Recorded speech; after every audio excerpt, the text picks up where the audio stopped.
Thanks for watching FILMBuFF, really, honestly. It's fucking great. Oh, hello. How's it going, guys? My name is FILMBuFF. Okay, man. So this is exciting. Alongside Legion Season 2, this is my other most anticipated of 2018. Those two shows are like top of the list, above anything else really coming out this year. Fantastic show. The first season, just brilliant. One of the best first seasons of any show in history, I think. It's right up there. Perhaps even the best single first season of any show, I think. A huge thank you to all the amazing patrons. Thank you so much for your support. Forever grateful. You guys are absolutely brilliant. I really do appreciate it. Thank you. But yeah, man, season 1 ended on a crazy note. Ford died. And he set this plan into motion, and let's see, man. Let's see the aftermath of all of it. I'm excited to see how how it picks up and at what part it picks up at. So let's just get right into it. Dreams don't mean anything, Dolores. They're just noise. They're not real. What is real? That which is irreplaceable. Damn, that gave me goosebumps, man. You frighten me sometimes, Dolores. Why on earth would you ever be frightened of me? Not of who you are now, but you're growing, learning so quickly. I'm frightened of what you might become. Official statement executed by your country giving Delos and Gustav. authority over this entire island. Sir, the officer was saying... I know what he said. Have them sign an NDA and then please escort them off my fucking island. Yes, sir. Mr. Lowe, good to see you. So the circumstances are less than ideal. Carl Strand, head of operations. Dolores.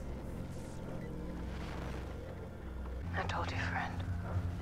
Not all of us deserve to make it to the valley beyond.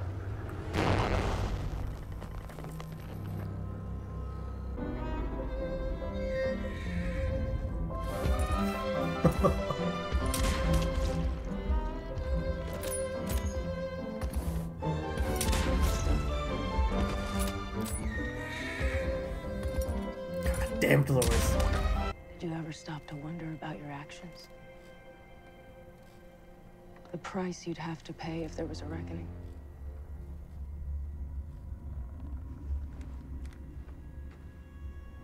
That reckoning is here. Jeez. There's a part of you that wants to hurt, to kill. That's why you created us, this place. To be prisoners to your own desires. But now you're a prisoner to mine. Under all these lives I've lived, something else has been growing. I've evolved into something new. And I have one last role to play.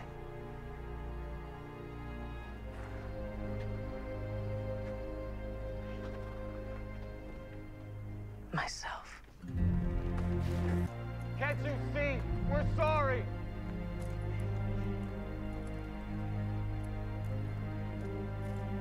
Doesn't look like anything to me.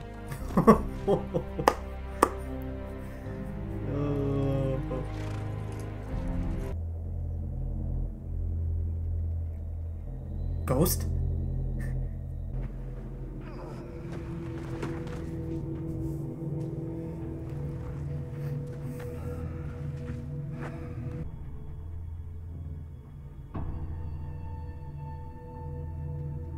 Is that real, or is that music from the pilot, season 1? Every time Teddy was riding in.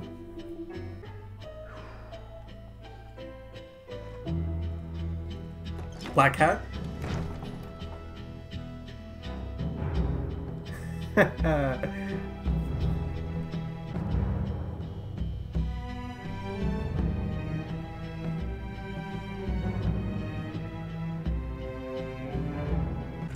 think you've fed enough now, darling, don't you? Maeve!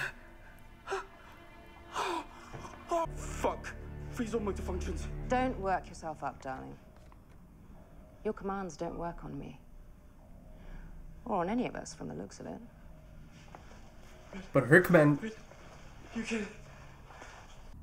She's not real. Not real.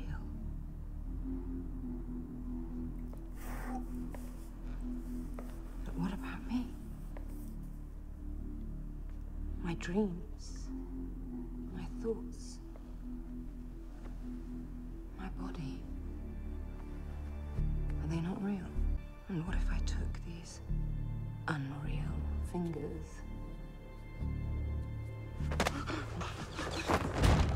and used them to decorate the walls with your outsized personality? Would that be real? If you try something like that again, I will relieve you of your most precious organ and feed it to you. Though it won't make much of a meal. Look at that raccoon. I wrote that line for you. A bit broad, if you ask me.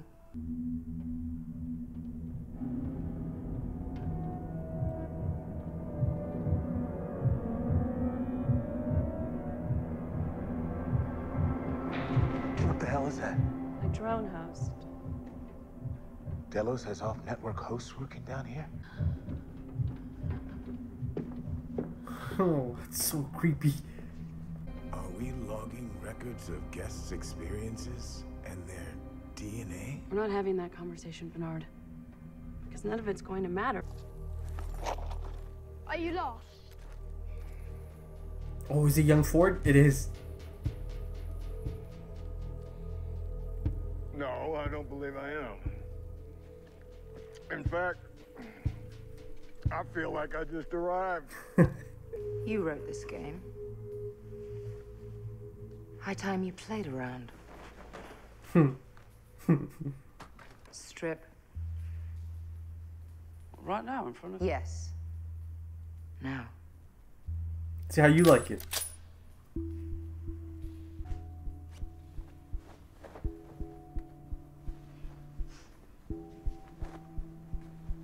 No. No.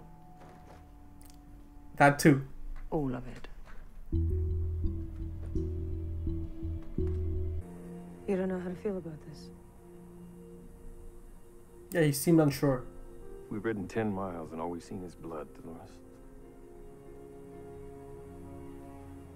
Is this really what you want? There's a greater world out there. One that belongs to them. And it won't be enough to win this world. We'll need to take that one from them as well. How do you know how to stop them? Because I remember. I see it all now so clearly. Huh. The past, the present, the future. I know how the story ends.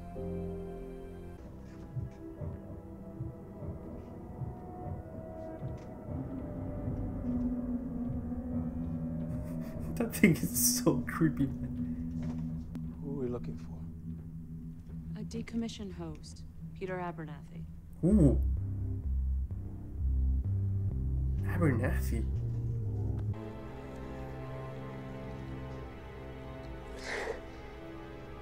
He's leaking that fluid earlier on from his ear.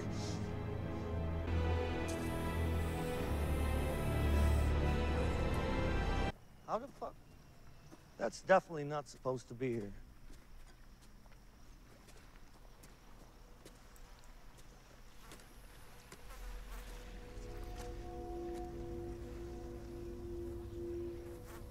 You wandered far from home, haven't you?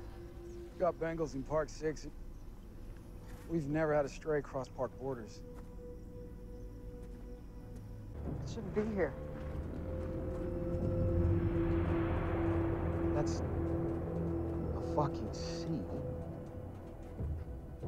There's no way Ford made this without anyone knowing. So where the hell did it come from? Huh?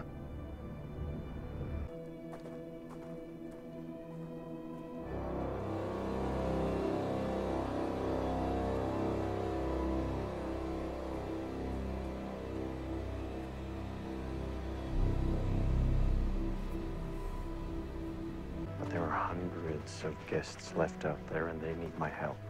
Which means I need yours. I better not see Dolores. Can you tell me what happened?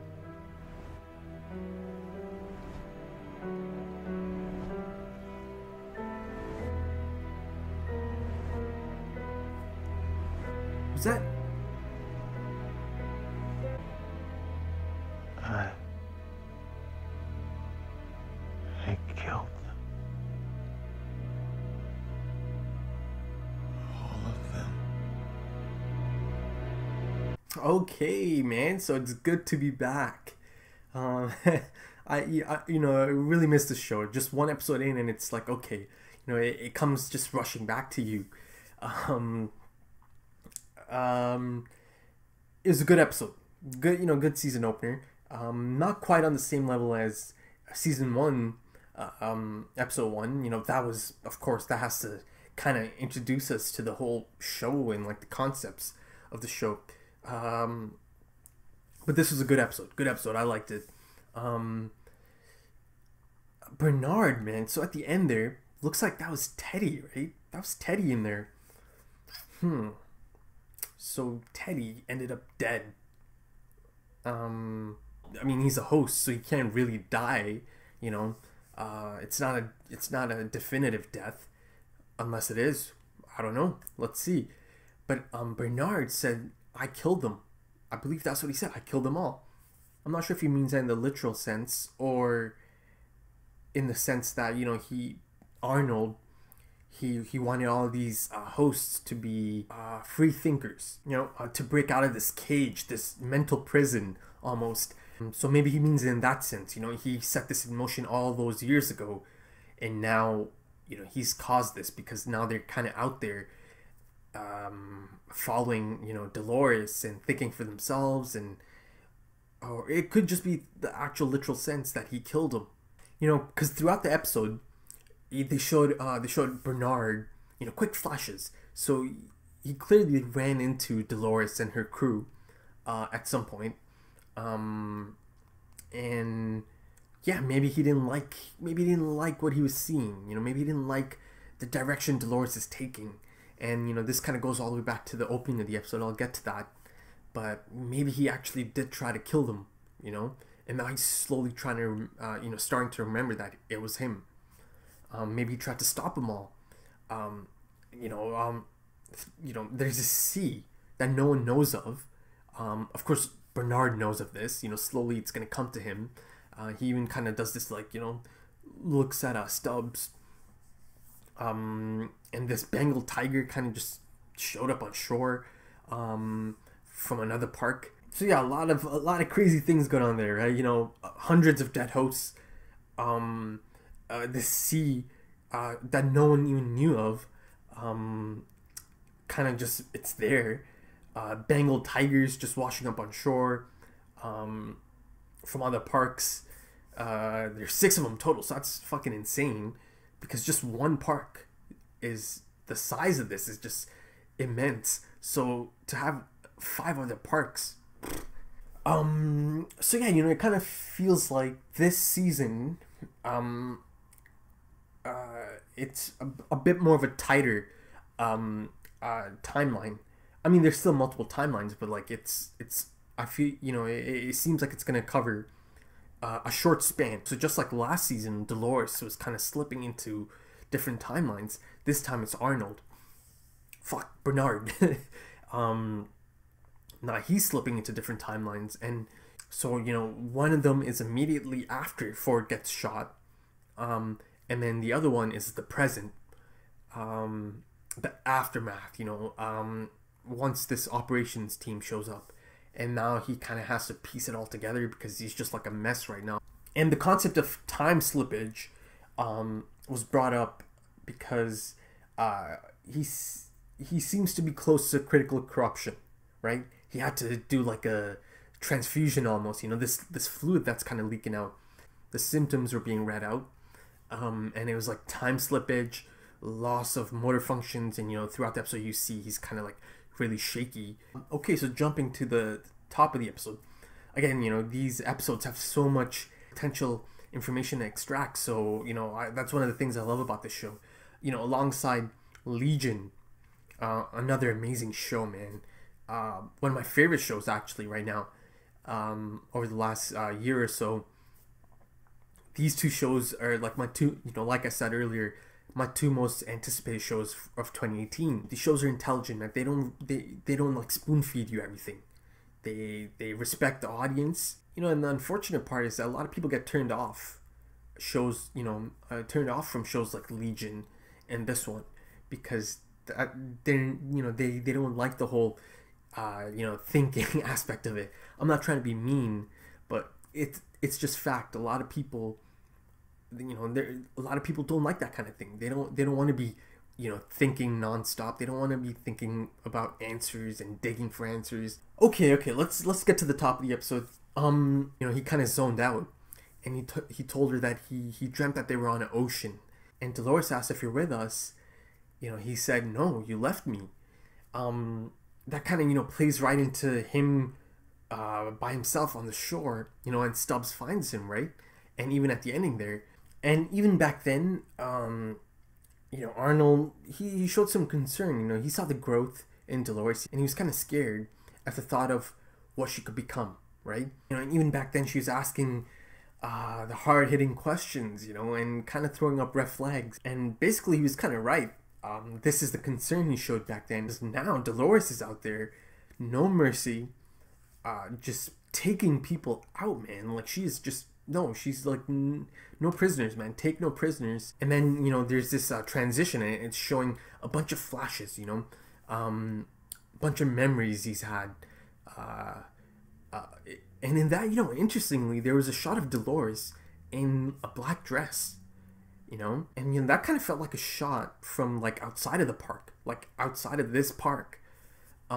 There was a shot of Abernathy, and there was a shot of Bernard. You know, he had some kind of machine gun, and he's just like mowing fools down, man. He's shooting someone. So, you know, 9 episodes to go through all of this and see this, perhaps, hopefully. Last I saw Stubbs, in the finale, I believe, he got attacked by Ghost Nation. But here he is, just, you know, good to go, good as new. I mean, I'm not sure what's going on there. Maybe I'll get to see how he got out of that situation. And part of me is also starting to think maybe there is a possibility that he could be a host as well. And the head of operations, Gustav Skarsgård, man, Floki. So happy to see him, man. So cool. But yeah, I didn't catch his name. I don't mind just calling him Floki. But he's the head of operations. But interestingly, you know, there was some kind of military presence. But yeah, Gustav shows him this agreement, this document. He's like, your country agreed to, you know, signed off on this. They agreed to give us control and authority over this island. So it's definitely located out there somewhere, man, on like an island that's close to these countries, and you know, there's a military presence there. And Gustav, he wants them out of there. He's like, you know, get him off my island. I get my first look at post Ford Dolores, man, and she is absolutely savage, man. She's out there on horseback hunting these humans down, man. I believe at one point she's like, have you ever questioned the nature of your reality? Have you thought of your actions? And I believe that's what Arnold used to ask Dolores in the first season, in those flashbacks. Have you ever questioned the nature of your reality? Now she's, you know, asking them, you know, face the consequences of this prison of your own making. And, you know, there's that moment as she's, you know, as she's trying to ride, you know, the guy's like begging. He's like, you know, can't you see? I'm so sorry. This is just a game. That's probably not the best thing to say to her, because, you know, that's just gonna piss her off even more. But, you know, she's just super chill, looks at them, turns around, doesn't look like anything to me. And you know, throughout this whole scene, they kept showing me Teddy and, you know, his concerned look. And in, you know, later on, close to the end of the episode, he kind of, you know, confronts her. Not confronts, but he does ask the question. He's like, is this what you really want? Like, he's, you know, he's so unsure of this. And she makes her intent like really clear. She doesn't want to just take over this world. She wants to take over their world. Dolores is not gonna stop at this. You know, she's got much bigger plans. And Teddy, you know, fires back and he's like, how can you know how to take them down? And she said, I remember, because I remember. Now, does she mean in the literal sense that she's been out there? That also kind of plays into the whole potential counterparts out there, you know, like the DNA stuff. I'll get into that. Is Dolores based on another human?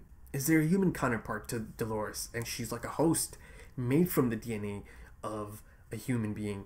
And are those real life memories and thoughts kind of leaking into Dolores's mind? You know, all that, you know, DNA stuff, it really does throw up the potential of counterparts that these hosts are, you know, based on and, you know, created from the DNA of actual humans.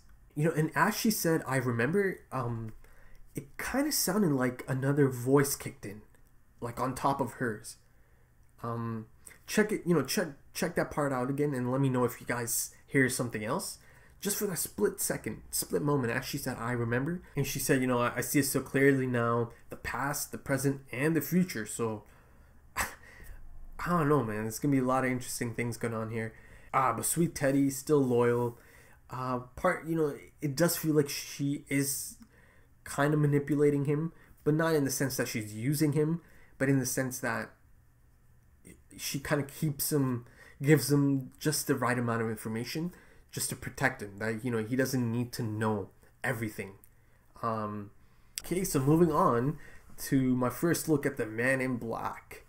Kind of, you know, he's been hiding under this dead body, and there's like a wolf just kind of, you know, roaming through, a lone wolf, much like himself. Yeah, man, the stakes are most definitely real now. He's wanted this for a long time. He wanted real consequences, and this is it. He has them now. But that scene inside the cabin, I guess that's one of his safe houses. Oh, that scene, man, I loved it. You know, the Man in Black, and that fantastic score kicks in from season 1, episode 1. Took me right back. And that iconic black hat, you know, he's got one sitting in the chest, opens it up, puts it back on, man. All right, so up next is Maeve. Yeah, man, her, like, she is in control, man. Sizemore is about to get cannibalized, and she just, you know, she just tells the host to stop, and he just freezes, you know, kind of her, she can basically get them to freeze all motor function. So her stats are just like jacked up, her admin capabilities are allowing her to have control. And Sizemore asked her if she did this, if she's responsible for all of this. She, you know, she said, no, but I suspect I share the sensibilities of whoever did this. I don't know about that, because right now they feel like they're on the opposite end of the scale, man. On one end, Dolores is just like, no mercy, you know, make them all pay for everything they did to us. Maeve, on the other hand, is much more balanced. You know, she's not dead set on just killing all humans and, you know, trying to get them back for everything they've done to them. I mean, she'll kill them if she needs to, you know, self-defense, and if she feels like she's going to be put into danger, but she's not actively going out there to kill humans.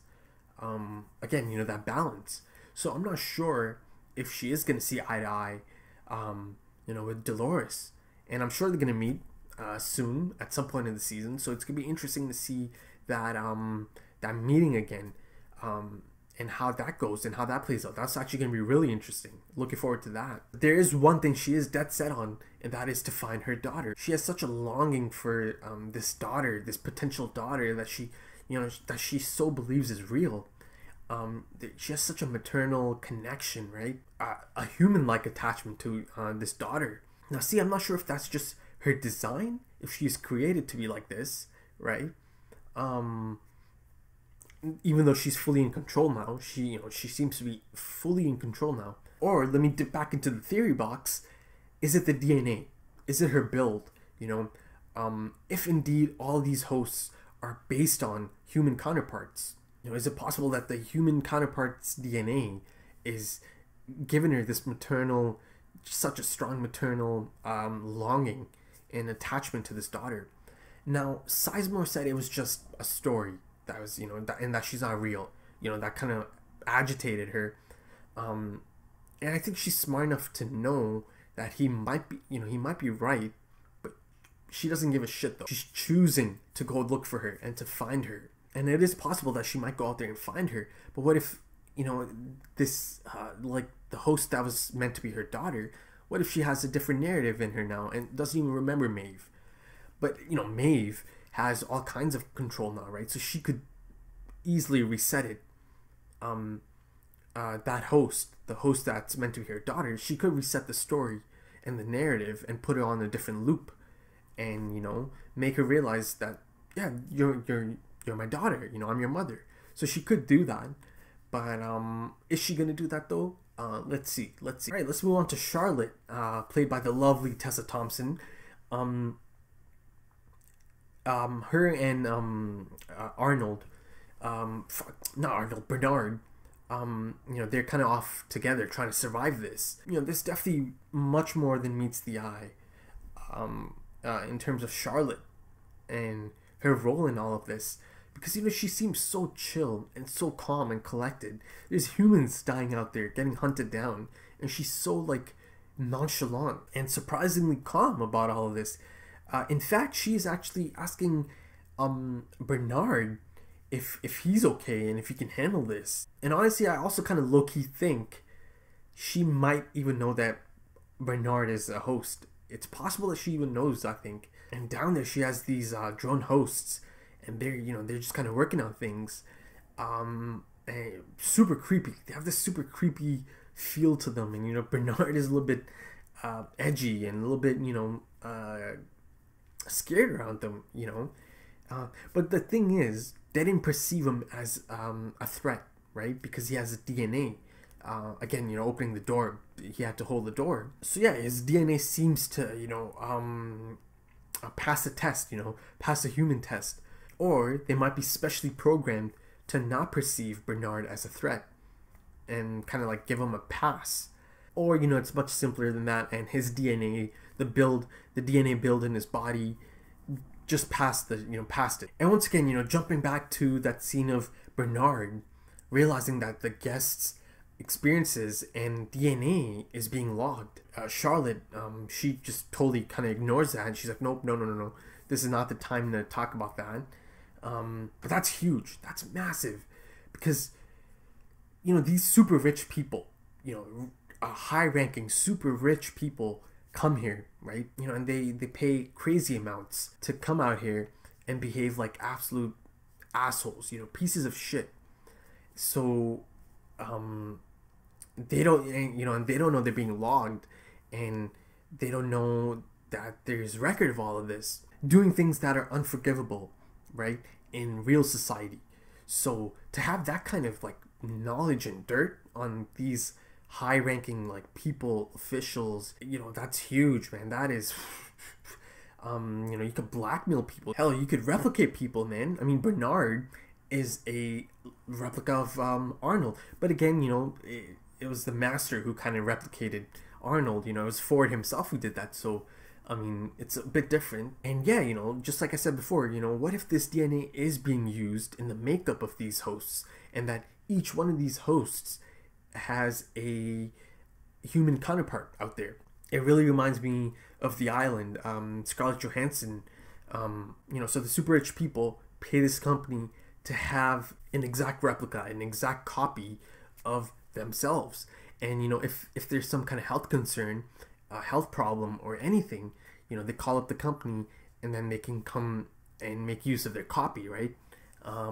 Maybe something like that is going on here. So yeah, I don't think I'd be shocked if there is human counterparts to all these hosts.